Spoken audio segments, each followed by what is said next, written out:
Muy buenas. Qué raro estar hablándole a una cámara, pero ese es el primer vídeo de este canal. Y hoy vamos a hablar del Monsterverse. Vamos a hacer un ranking de la mejor a la peor película de este universo.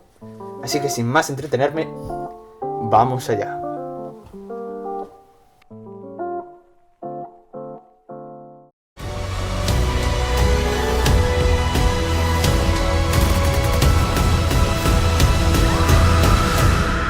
This is Godzilla's world.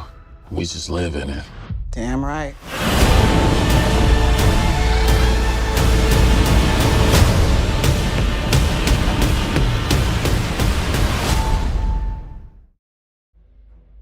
Godzilla King of Monsters.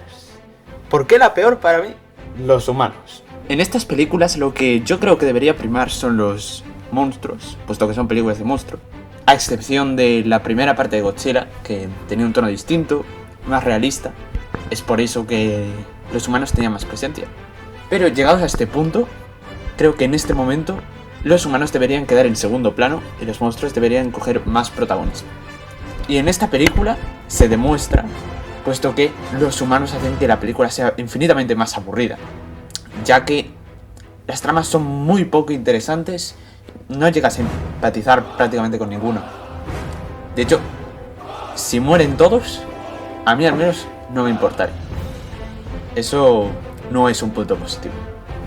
Pero he de decir que los momentos en los que aparecen los titanes son realmente impresionantes. Se asemejan más a la forma que tenía de mostrarlos la primera película de Godzilla de 2014 que a las siguientes. Bueno, y esta película me ha costado mucho ponerla en este lugar, puesto que es una película que tengo en bastante estima. Como película puede que esté unos puestos por encima, pero como entretenimiento está de última con diferencia, puesto que es infinitamente más aburrida que las siguientes que voy a mencionar, a pesar de que las escenas de los monstruos sean más impactantes.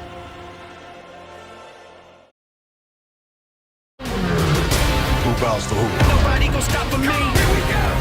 Kong bows to no one.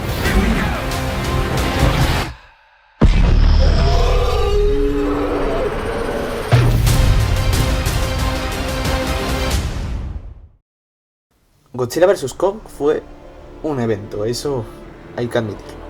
Y es que a pesar de la situación pandémica que se vivía en ese momento, esta película logró recaudar más de 400 millones. Lo cual, comparándolo con anteriores películas de este universo, no es tanto. Solo supera Godzilla King of Monsters, que solo logró recaudar algo más de 350 millones. Pero fue la única película que vivió una situación pandémica y logró recaudar un número bastante llamativo para ese momento.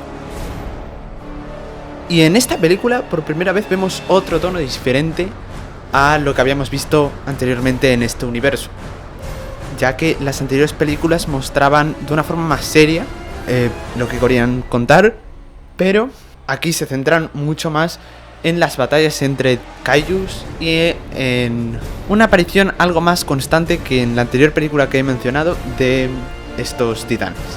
Quizás si analizas el guión, probablemente esté un puesto por debajo.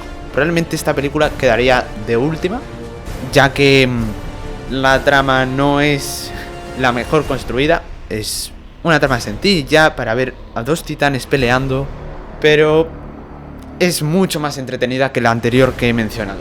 Puesto que King of Monsters, como he mencionado, es una película más lenta, con una trama humana muy poco interesante y con personajes muy mal desarrollados. Con un tono distinto, también hay que decirlo, pero en cuanto al entretenimiento, esta película es mucho más entretenida y es más disfrutable de verla en varias ocasiones. Y hablemos de la banda sonora, ¿por qué no? Para mí es un punto negativo en esta película, a diferencia que la anterior película, la de King of Monsters o la primera de Godzilla, que tenían unas bandas sonoras más originales. Esta película se toman la libertad de hacerla más semejante a el resto de películas de este estilo y tampoco veo nada destacable en este aspecto. Simplemente es una banda sonora que da lo que tiene que dar y ya.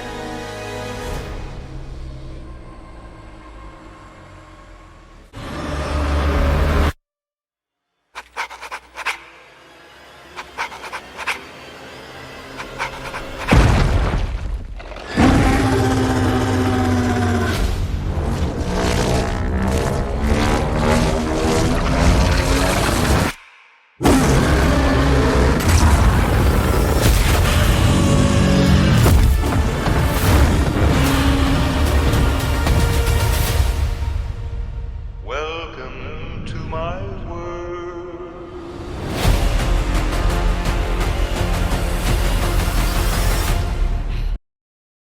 Godzilla's Kong The New Empire, la última película de este universo y quizás también la más palomitera. Y es que hay que admitir que esta película soluciona algunos de los problemas que venía arrastrando esta franquicia desde el inicio, como es el sobreprotagonismo que tenían los humanos. Aquí no lo vemos por ninguna parte. Y esto es porque han decidido darle mucho más protagonismo a los monstruos, especialmente a Kong, que hay por momentos que parece una película del planeta de los simios, por esta razón, puesto que aparece Kong en la Tierra Hueca, con otros simios, no voy a decir mucho más, pero a Kong lo vemos mucho más que a los humanos, por ejemplo, y a Godzilla, que tiene una aparición bastante más pobre, también lo vemos bastante más que en otras películas, en las que es el protagonista. Y bueno, esta película es de obviar que no pretende nada novedoso, es simplemente una película sin complicaciones, con una historia bastante simple, pero con unas escenas de monstruos épicas y constantes, cosa que no habíamos visto tanto, como he dicho antes, en anteriores películas de este universo. Y esto principalmente es lo que le hace a esta película estar en este lugar. Y también me parecen impresionantes, que no he comentado en ninguna de estas películas, los efectos visuales, el VFX de esta película, sobre todo en las partes de Kong. Puesto que en las partes de Godzilla sí podemos discernir un poco, sí se puede notar en ciertos momentos el CGI, que no creo que sea un problema específico del CGI, sino más de la iluminación. Pero en la Tierra Hueca me parecen impresionantes estos efectos visuales, este CGI. Así que un aplauso para el departamento de efectos visuales, porque se pueden llevar un Oscar.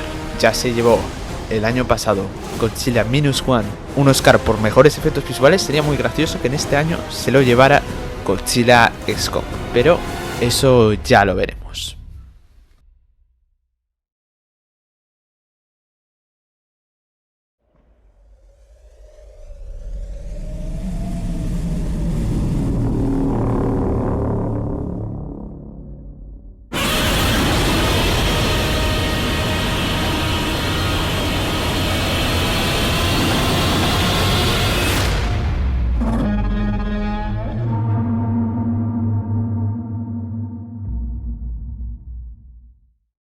Ya empezamos con lo bueno, y es que Godzilla de 2014 tiene merecido sin duda este puesto, porque a pesar de tener una presencia muy reducida de los titanes, a diferencia con la segunda parte, King of Monsters, aquí tenemos una trama humana bastante bien construida y con unos personajes bastante más interesantes. Aparte de que las partes en las que aparecen los titanes me parecen las más impresionantes de todas las películas. ¿Por qué?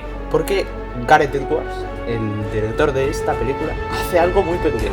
Y es la de mostrar a los titanes desde una perspectiva subjetiva humana, prácticamente a ras de suelo, mostrando su tamaño mucho más imponente, puesto que si utilizas planos generales, como se utiliza más en el resto de las películas de este universo, consigues un resultado mucho menos impactante y le quitas esa personalidad de esta película casi de terror.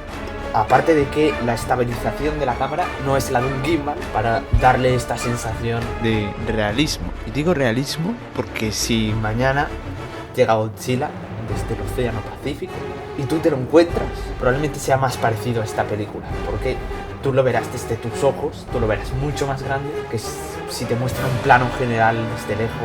Y otro punto positivo que tiene esta película, que no he mencionado, es la banda sonora. Esto que se basa en las piezas originales de Godzilla, a diferencia de las siguientes, que tienen bandas sonoras más mainstream, más habituales en este tipo de películas. Esta banda sonora creo que tiene bastante personalidad.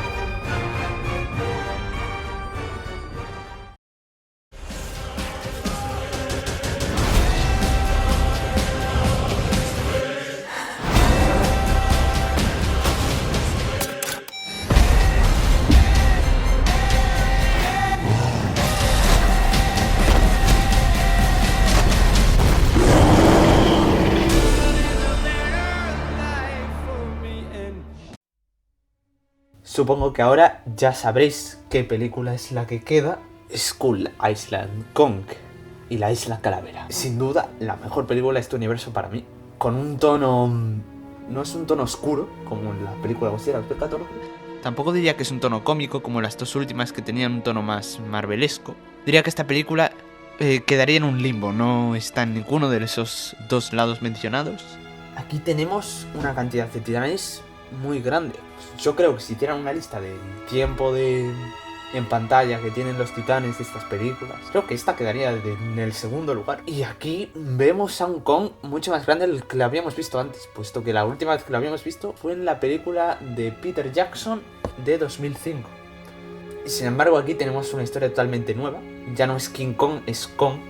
Y aquí ya no tenemos la historia clásica, donde tenemos a un gorila gigante que muere a manos de unas avionetas en la cima del Empire State. Pero ¿por qué digo que es mi favorita? Primero empezaré hablando de el tono. Tiene un tono más ochentero, puesto que está ambientada en los 80. El sonido, la música, es todo mucho más de esa época, cosa que es un punto positivo para mí. Y también tenemos un tratamiento de color completamente distinto a lo que hemos visto en este universo.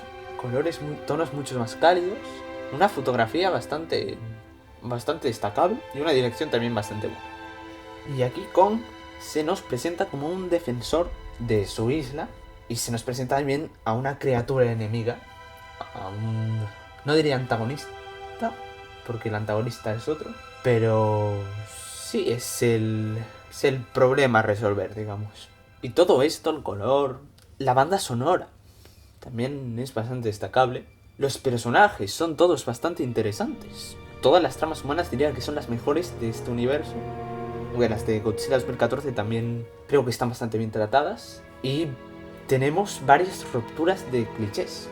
Ya recuerdo a la típica escena en la que uno de los militares, en este caso, se quiere sacrificar para ganarles un poco de tiempo a los demás. Y simplemente la criatura lo que hace es darle un coletazo y al final se muere para nada. Yo vi esa escena, al menos esta vez, que no me acordaba de nada. Y me sorprendió.